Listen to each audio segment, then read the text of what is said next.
여러분, 오늘은 여러분께서 매우 관심이 높은 분야에서 하나 가져왔습니다. 현재 3세기를 하고 있는데 어차피 5세기의 관계토항비를 다시 할 겁니다.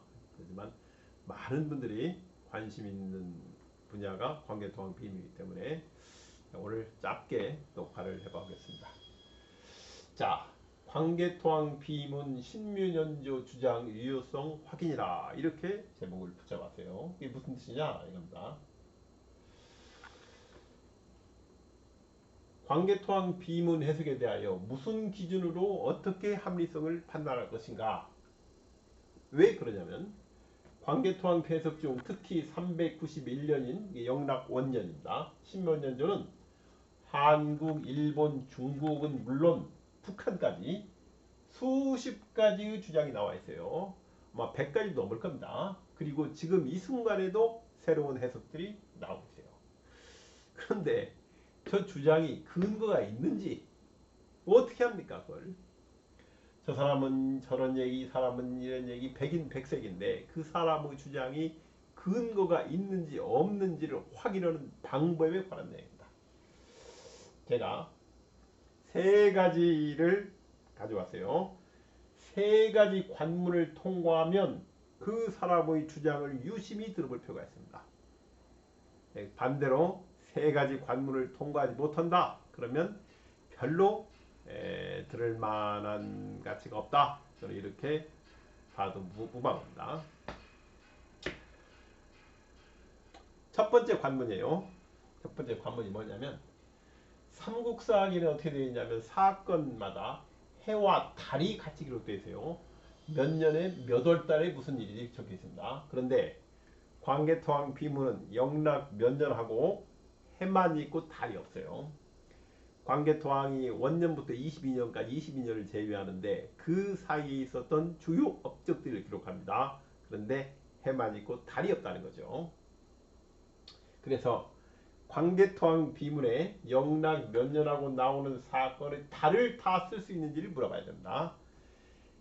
달을 얼마나 쓸 수 있느냐가 그 비문 이해에 대한 이해 수준을 결정해요.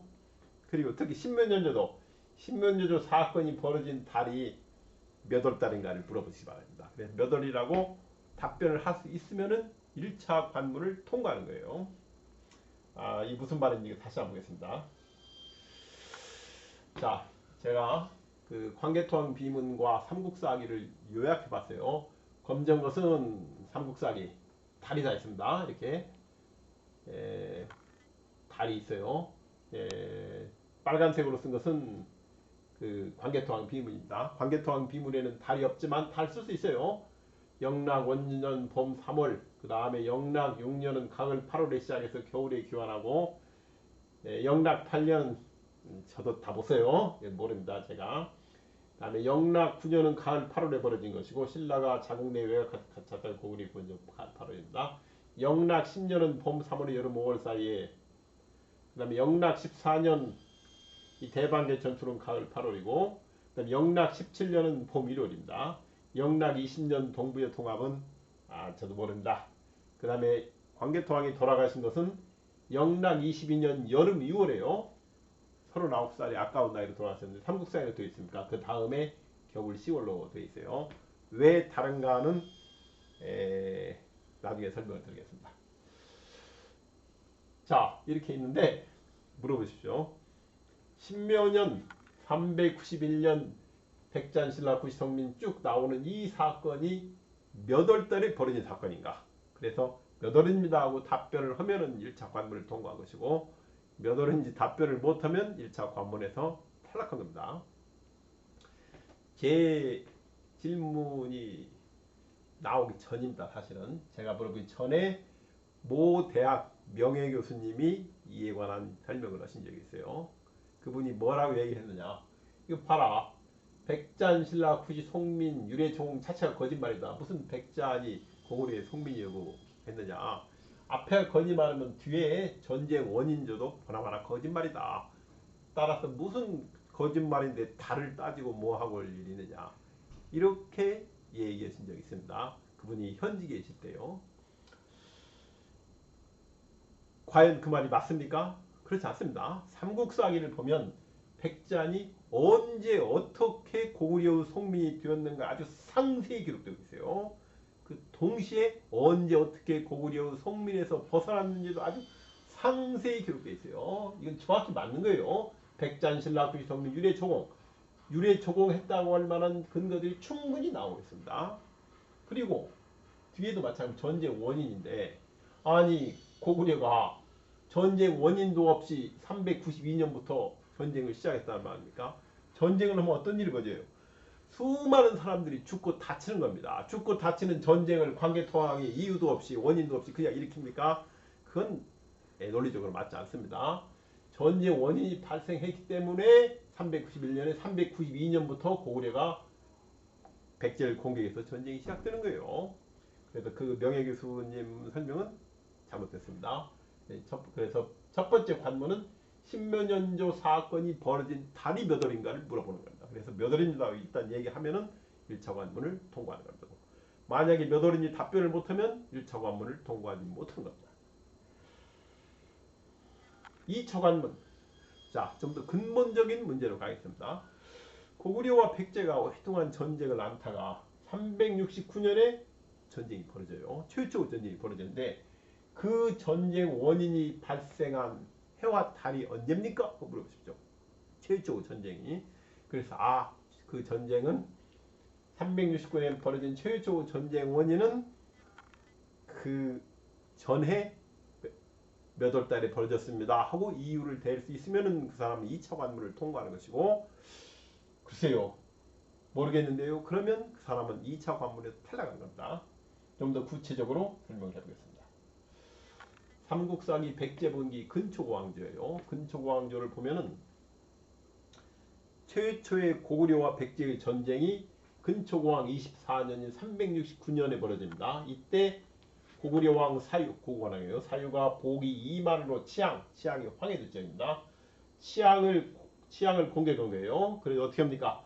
태자를 보내 고구려군을 격파해요. 이게 고구려와 백제 사이의 최초 전쟁 원인입니다. 이 전쟁이에요. 이 전쟁 원인이 언제 발생했느냐 후업으로 물어봅니다. 그래서 만일에 그분이 그거 여기 있지 않습니까? 삼국사 그 전해 368년 봄 3월에 발생했습니다. 사신을 통해 신라의 좋은 말 두 피를 보내니 이게 바로 전쟁 원인입니다. 라고 이야기하면은 그 사람은 두 번째 관문을 통과하는 거예요. 어떻게 된 거예요? 그 전에 봄 3월에 신라의 좋은 말 두 피를 보냈다는 얘기는 무슨 얘기예요? 고구려의 송민이던 황해도 지역을 근초고왕이 파해가지고 신리로 만든 겁니다. 이게 그런 얘기예요. 그래서 치앙 지역, 황해도 지역이 본래 고구려의 송민이었는데 백제가 이를 파해가지고 신민으로 만들어서 고구려의 남부 통치가 붕괴한 사건이에요. 이게 고구려 남부 통치가 붕괴하니까 고구려가 가만히 있을 수 있습니까? 다음에 군사를 몰아서 내려오는 겁니다. 그래서 고구려와 백제 사이의 최초 전쟁 원인이 그 전에 369년에 벌어진 전쟁 원인이 368년 봄 3월입니다 라고 얘기하면은 그 사람은 2차 관문을 통과하는 겁니다. 여기서 답변을 못하면 탈락이에요. 자, 두 개를 통과했습니다. 마지막 관문을 통과할 수 있나요? 마지막 관문은 뭐냐면 만일에 광개토항비가 발견되지 않았어요. 발견되지 않았다고 해도 광개토항의 업적을 거의 비슷하게 기술할 수 있는지를 물어봐야 됩니다. 무슨 뜻이냐? 광개토항 비문이 없다고 해도 신묘년에 무슨 일이 발생했는지를 설명할 수 있는지 그걸 물어보십시오. 제 책인데 이 제 책은 어떻게 되어 있습니까? 광개토항 비가 아직 발견되지 않았다고 가정을 하고 역사를 기술한 겁니다. 어떻습니까? 광개토항 비가 발견되나 발견되지 않으나 같아요. 같습니다. 그래서 광개토항 비가 아직 발견되지 않았다고 가정해도 당신이 신묘년주를 동일하게 어떤 일이 발생했는지 해석할 수 있느냐 이걸 물어보십시오. 그래서 그게 되면은 3차 관문을 통과합니다. 3개의 관문을 통과하면은 그 그 사람이 무슨 이야기를 하는지 신묘년조 해석에 대해서 주의 깊게 들어볼 필요가 있어요. 세 개의 관문을 통과하지 못하면 통과할 때까지 기다리시면 됩니다. 자, 오늘 여기로 마치겠습니다.